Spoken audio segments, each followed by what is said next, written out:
I always knew I was second best. Some children grow up feeling cherished, as if they are the center of their parents' world. I was not one of those children. In my house, there was only room for one star, and that was Olivia, my older sister, my parents' pride and joy, their golden child. And me? I was just an extra expense. It was never outright cruelty, never something I could point to and say, this is why I knew they didn't love me as much. It was in the small things. The way they fussed over Olivia's needs while brushing mine aside. The way my mother's eyes lit up when Olivia walked into a room but barely flickered when I did the same. The way my father praised Olivia's every achievement, but when I accomplished something, he would not absently acknowledge it before moving on to something else. I learned young that in our house, Olivia mattered, and I did not. We weren't a rich family, not by any means. My parents worked hard just to keep a roof over our heads, but no matter how tight things were, they always found a way to give Olivia everything she wanted. She had the best clothes, the newest shoes, and when she expressed the slightest interest in dance, they somehow scraped together enough money for lessons, costumes, and competitions. When I asked for a simple art set for my birthday, I was told it was too expensive. At first, I didn't mind. Olivia was older, and maybe it was natural that they wanted to give her more opportunities. But as I grew up, the imbalance became impossible to ignore. I worked harder than anyone else at school, spending late nights studying while Olivia breezed by with average grades. When I brought home my first report card filled with straight A's, I had expected some form of recognition, maybe not a parade, but at least a proud smile. Instead, my mother barely looked up from her bills. "That's nice, Emma," she murmured. "Nice." The next day, Olivia announced she had been accepted into a local modeling agency. My parents threw her a party. The final blow came when Olivia started dating Ryan. Ryan was everything my parents had ever dreamed of, wealthy, successful, and from an influential family.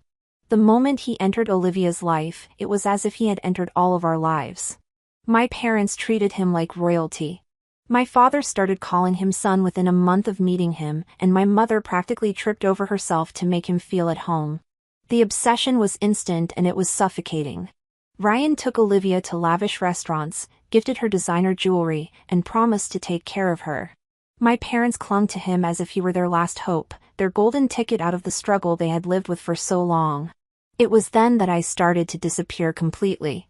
They stopped paying attention to me altogether, too consumed with Olivia's future as Ryan's wife.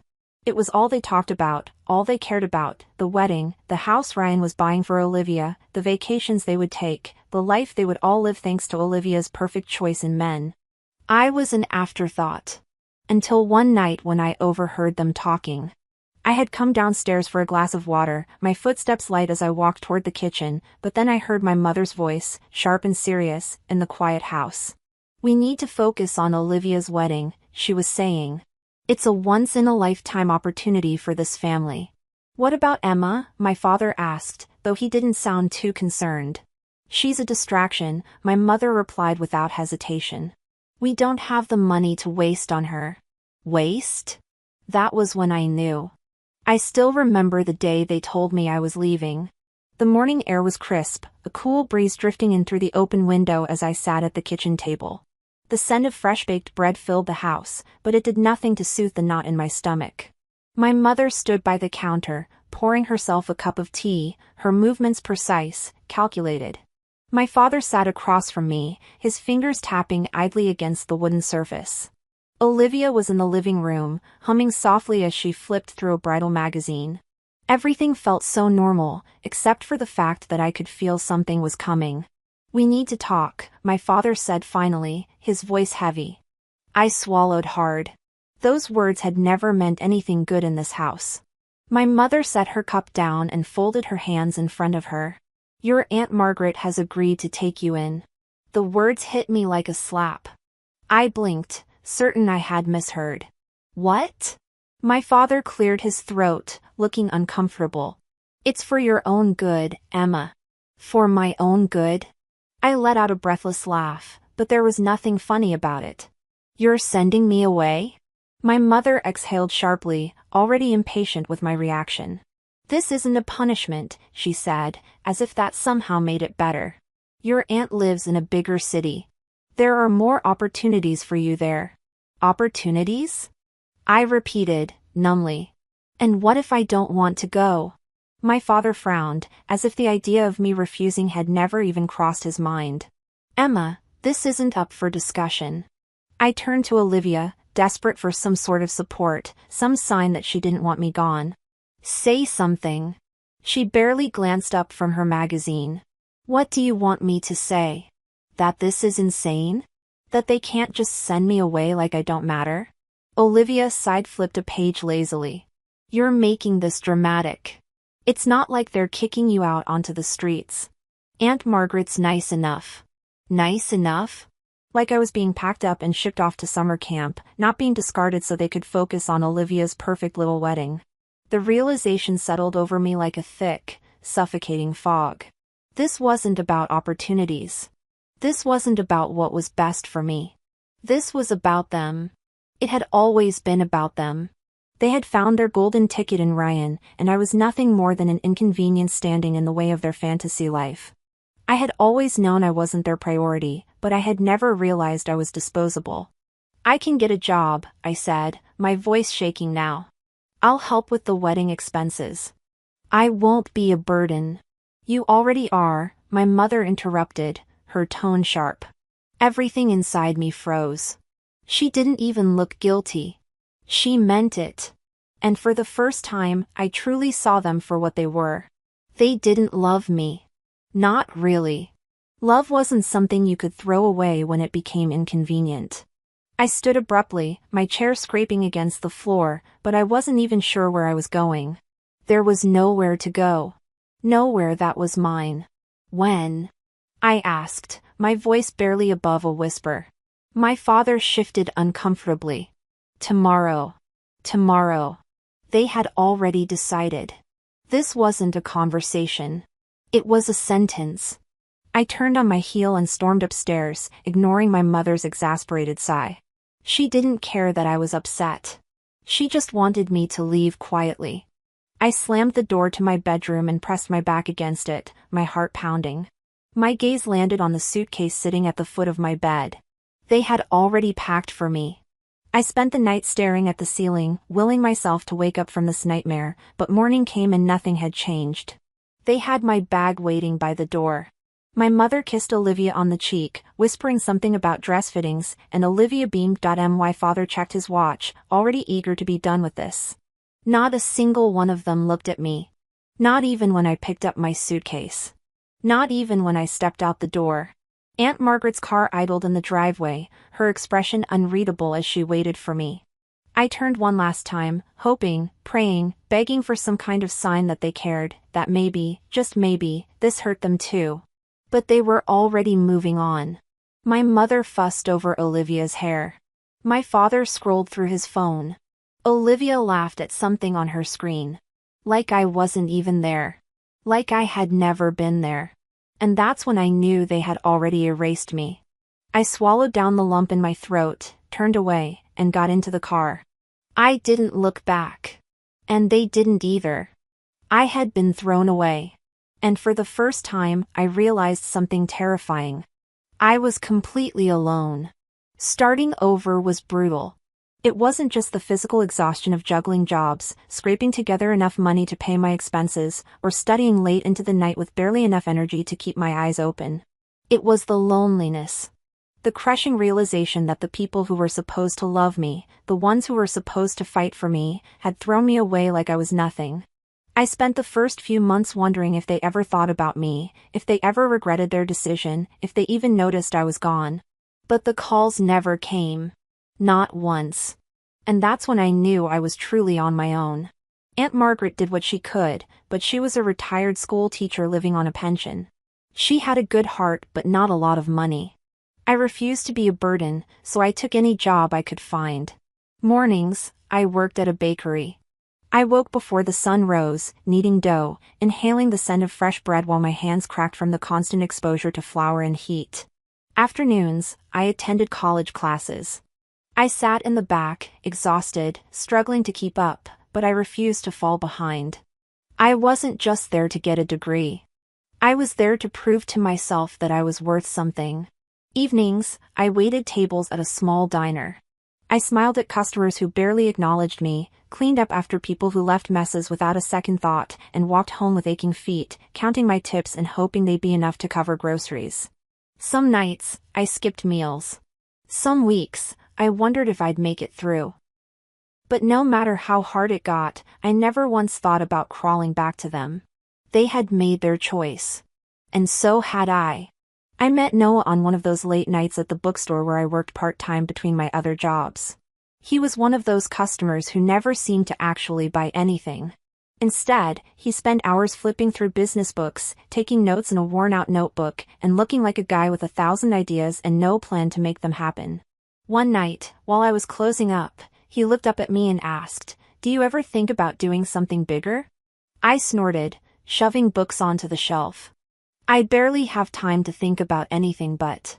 Noah was persistent. "I'm serious," he said, leaning against the counter. "You're smart. I've seen the way you organize things here, the way you handle people. You could do more than this." I almost laughed in his face, but there was something in his eyes, something familiar. The same hunger I had.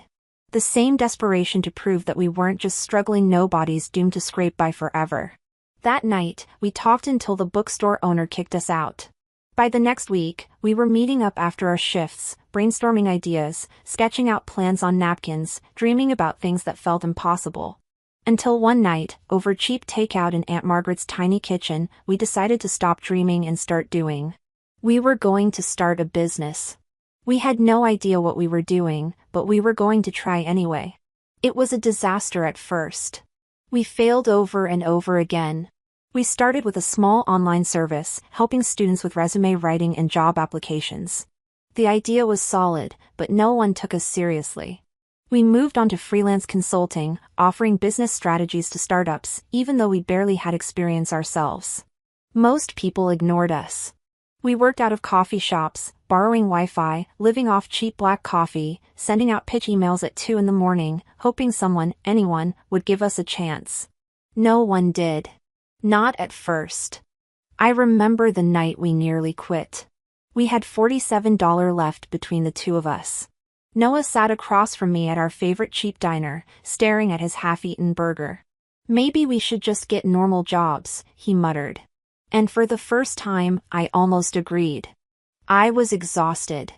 I had been working nonstop, sacrificing sleep, eating garbage food, stretching every last penny for what? But something inside me refused to let go. I had been discarded before. I had been seen as worthless before. I wasn't going to let that happen again. So instead of agreeing, I looked Noah in the eye and said, "No. We're not quitting. We're going to figure this out." And we did. It didn't happen overnight, but we kept pushing. We refined our skills, learned from our failures, adjusted our strategy. Then one day, it happened. We landed our first real client, a small business that took a chance on us. Then another. And another. The late nights, the endless rejection, the brutal struggle, it all started paying off. Within a year, we weren't just surviving anymore. We were thriving. Investors took notice. People started talking about us. We became something.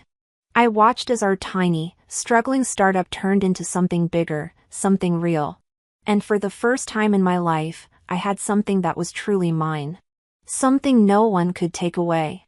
As our business grew, my life changed. I moved out of Aunt Margaret's apartment and into a place of my own. I traveled for work, met people who actually saw me as a person, not a burden. And the most shocking part? I was happy. Without them. Without my parents. Without Olivia. I had spent so much of my life believing I needed their approval, that if I worked hard enough, sacrificed enough, they would finally see me. But now I understood the truth. They never would have. And I didn't need them to.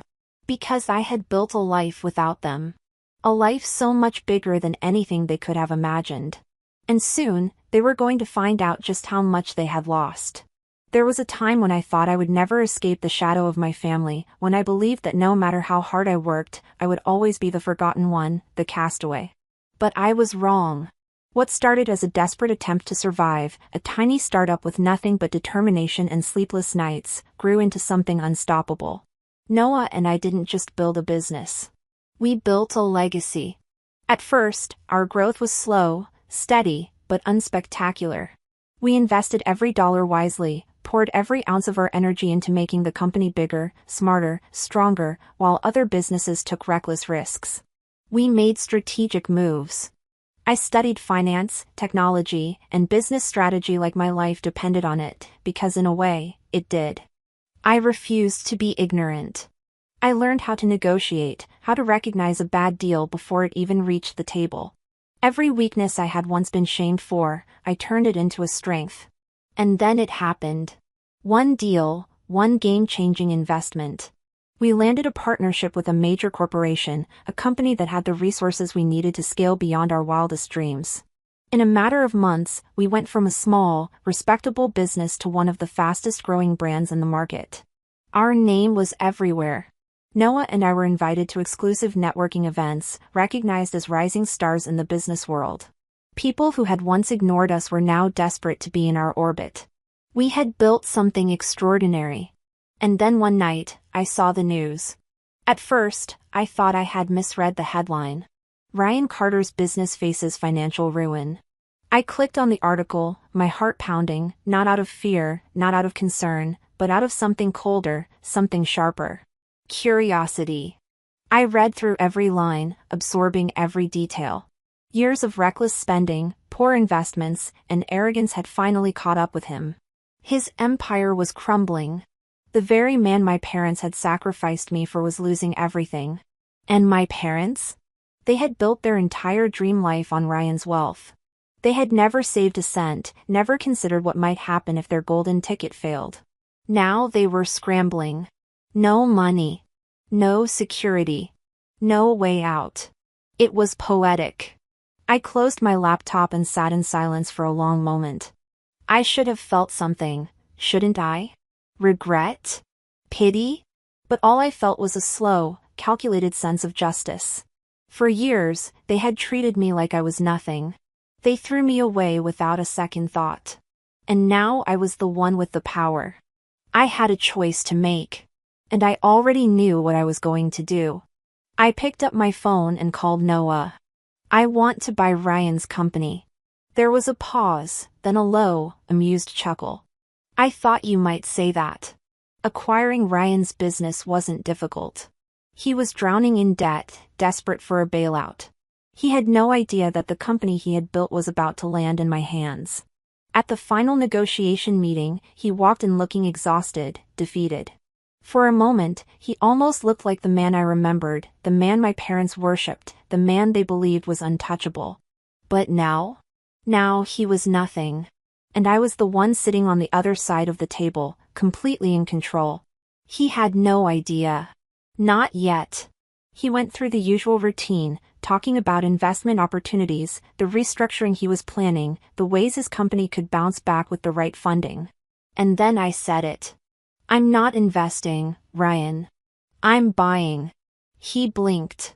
What? I leaned forward, my voice even. I own your debt. I own your company. I own everything. It took him a second to process my words. Then the color drained from his face. This isn't possible, he whispered. I smiled. Oh, it's very possible. His hands clenched. Who the hell are you? I tilted my head. You don't recognize me? And that was the moment. That was the exact second he realized. His mouth parted slightly, his hands gripped the table as if he could steady himself. I saw it all. The shock. The confusion. The horror. Emma, he breathed. I didn't reply. I didn't have to. For the first time in my life, I had the upper hand. I had worked for this. Earned this. And I wasn't going to waste a second of it. Ryan's panic was instant. He started bargaining, pleading. I can fix this, he said, voice shaking. We can work together, Emma. We can turn this company around. I laughed softly. I don't need to turn it around.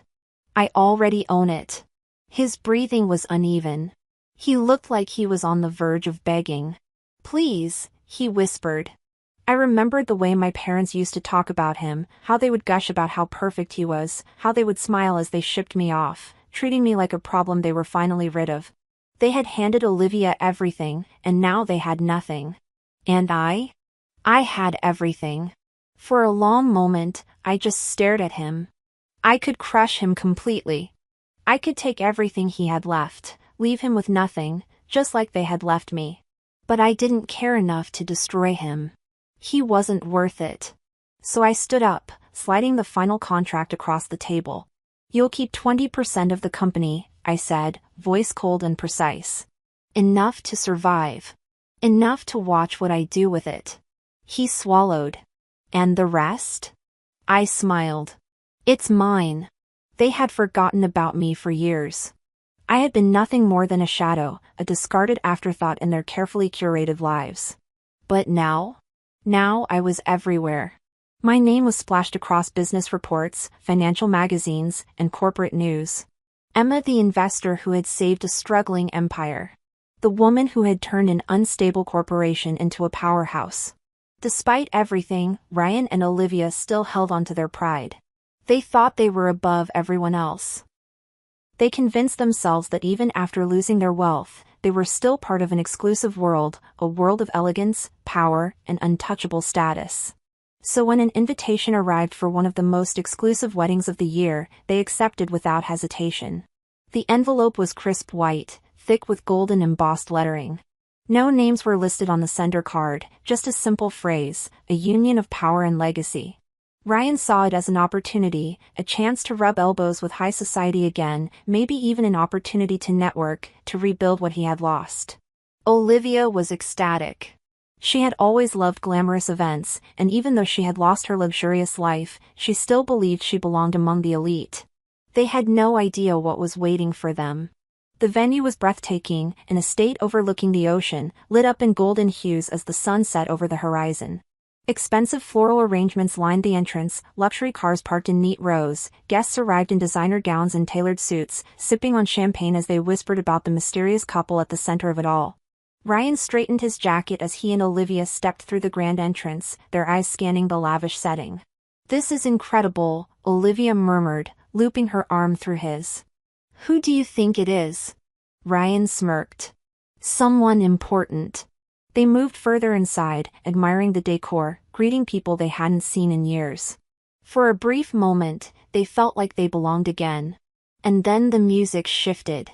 Guests turned toward the grand staircase at the center of the estate.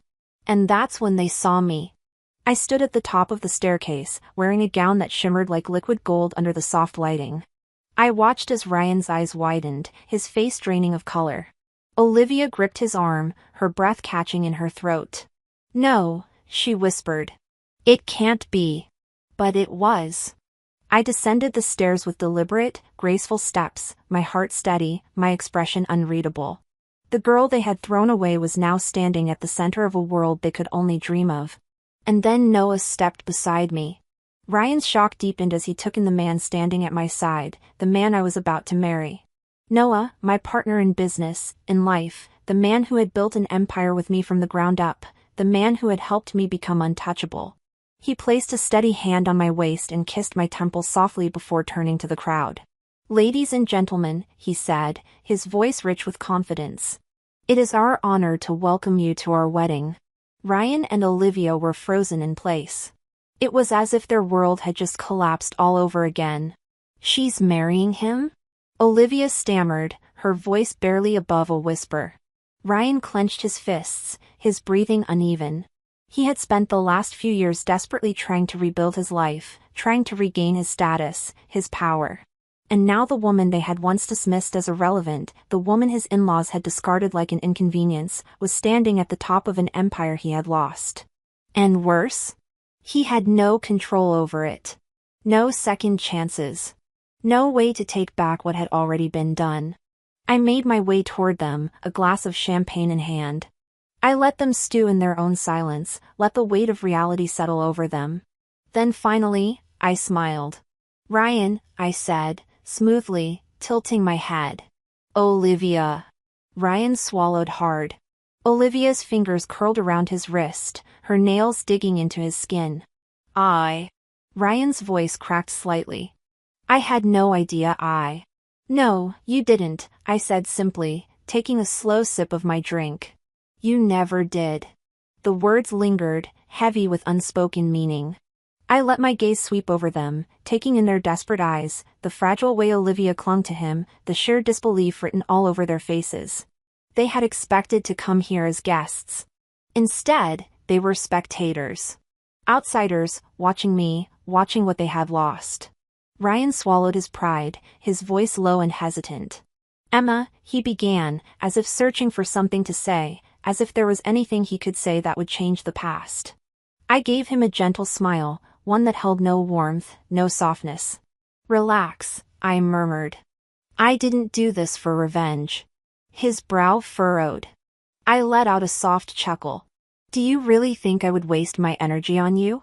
A flicker of something, humiliation, maybe even regret, crossed his face. I leaned in slightly, just enough so he could hear me over the music. I didn't do this to ruin you, I whispered. I did this because I never needed you. Any of you. And that was the real power move. Not destroying them. Not rubbing my success in their faces. But simply walking away. Noah stepped beside me again, his hand finding mine with effortless familiarity. Ready? He murmured. I nodded. We turned, walking toward the grand hall where our celebration was waiting, where real friends, real family, real love were waiting. I didn't look back. They had lost the right to matter to me a long time ago. And I had a future to step into. A future without them. For a long, stretched-out moment, they froze, as if their minds were refusing to process what they were seeing. Ryan's face paled, his confident posture unraveling into something unsteady. His mouth parted slightly, but no words came out. At first.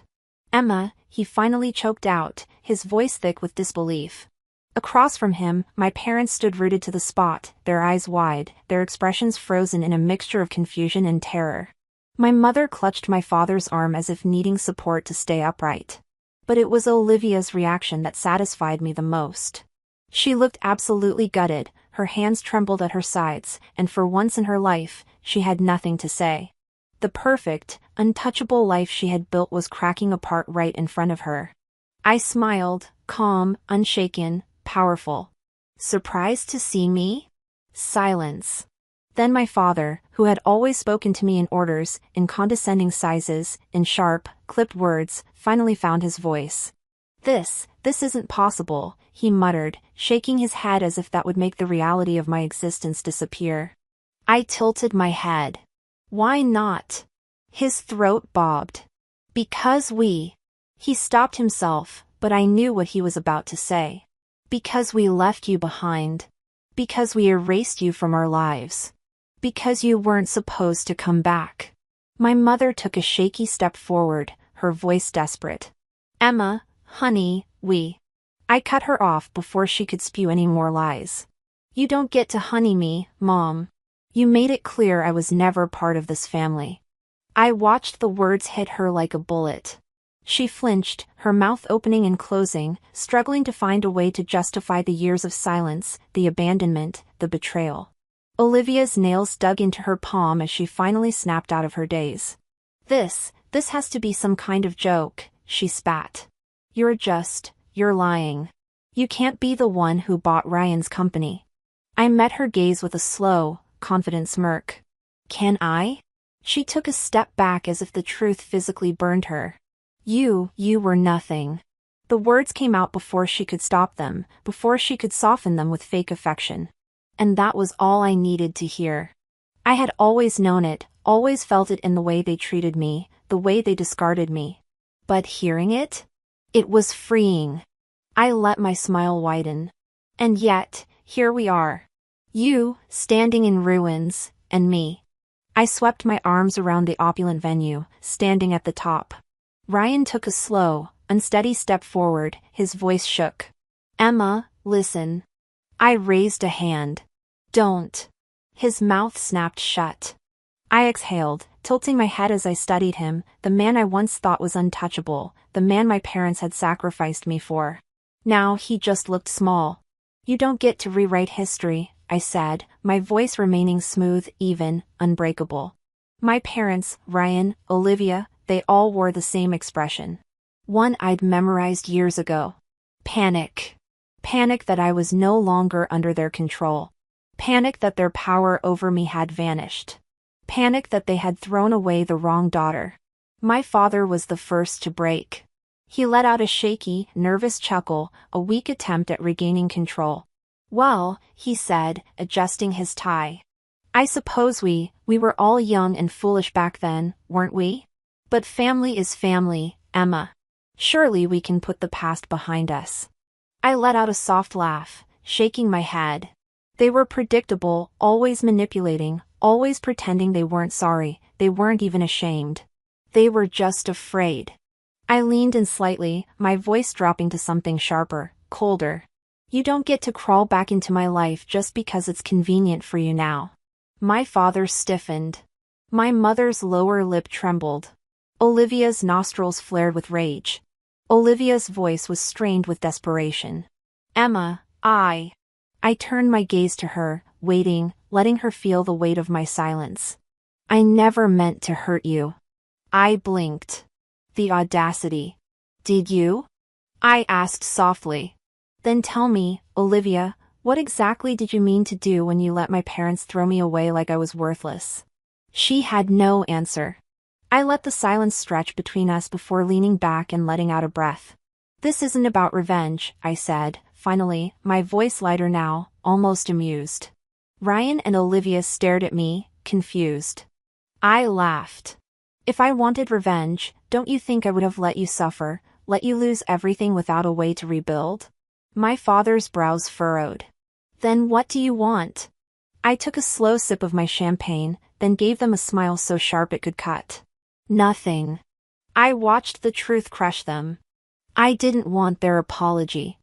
I didn't want their regret. I didn't want them at all. I took Noah's hand, his touch warm, steady, real, so unlike the people I was leaving behind. I met my father's gaze one last time. You all made your choice years ago. I turned to Olivia. Live with it. And with that, I walked away. This time, for good. For the first time in my life, I had control. And they hated it. Ryan, Olivia, and my parents all stood before me, scrambling for excuses, clinging to whatever shred of dignity they had left. But the truth was right there, choking them, leaving them breathless. They had thrown me away. And now I was the one who held all the power. My mother was the first to break, her voice trembling with forced emotion. Emma, we were just trying to do what was best for you. I arched an eyebrow, crossing my arms. Best for me? I repeated, tilting my head. That's interesting, because if I remember correctly, you never once asked me what I wanted. My father cleared his throat, his expression tight. We missed you, Emma. We always thought about you. I laughed, shaking my head. They really thought I was that gullible. You missed me? My voice was sharp, cutting through the air like a blade. Funny, I don't recall a single phone call, not a single letter, not one check-in to see if I was even alive. They flinched. Olivia let out a frustrated breath, crossing her arms like a petulant child. You have to understand, I needed them. I was planning a wedding. I had responsibilities. I blinked at her. And that somehow meant I didn't? I let out a short, humorless laugh. I had to work multiple jobs just to survive. I had to fight for everything I have today. Meanwhile, you were too busy picking out wedding decorations to even wonder where I was. I took a step forward, watching as they shrank back, realizing maybe for the first time that they couldn't manipulate me anymore. You didn't think about me once, I said, my voice quieter now, sharper, colder. Not once. And now you expect me to believe you? My father let out a shaky breath. Emma, please. But there was nothing left to say. Because they knew it was true. Ryan finally spoke, stepping toward me cautiously, like I was something delicate that could break. Emma, he said, softly. I know things were complicated back then, but I never wanted you to feel abandoned. I swear, if I had known. Stop, I cut him off, my tone flat. You knew. You always knew. You just didn't care. He looked stricken. That's not. Let them do it, I continued, stepping closer, forcing him to see the truth he had buried for years. You knew exactly what was happening, and you went along with it because keeping my parents happy was easier than standing up for me. His silence was deafening. And that was all the confirmation I needed. Olivia's frustration boiled over. So what now, Emma? She snapped, her voice dripping with bitterness. You just get to stand there and act like you're better than us, like you didn't get lucky? I turned my gaze on her. Lucky? I repeated, letting the word settle between us. Her jaw clenched, her eyes burning with resentment. You got everything handed to you while I was struggling to hold my life together. I blinked. Was she serious? You think I got everything handed to me? I let out a short, sharp laugh. I worked for this, Olivia. Every single thing I have, I built with my own 2 hands. I didn't have parents funding my life. I didn't have a rich fiancé to fall back on. I had nothing, and still I made something of myself. Her face twisted with rage. I deserved a good life. I tilted my head, studying her. And I didn't? She didn't have an answer. Because in her world, I never mattered enough to deserve anything. My mother suddenly reached for my hand, her eyes glistening with tears. Emma, sweetheart, she whispered, her voice trembling. Let's just put all of this behind us. We're still family. I stared at her hands clutching mine, and for a brief moment, I almost let myself feel something. Almost. But then I remembered. I remembered the nights I went to sleep hungry because my aunt couldn't afford much. I remembered working myself to the bone, trying to prove I was worth something. I remembered the feeling of being utterly alone, knowing that my own family had chosen to forget me. I pulled my hands away. You don't get to say that now, I murmured. My mother's face crumbled. My father looked away, his lips pressed into a thin line. They had lost. Ryan swallowed hard, his voice barely above a whisper. Emma, is there anything we can do to fix this? I stared at them, at the people who had thrown me away without a second thought, at the man who had watched it happen and done nothing. And I smiled. No, I said, simply. They looked devastated. But I didn't care. Because this wasn't about revenge. It was about freedom. And I had never felt so free in my life.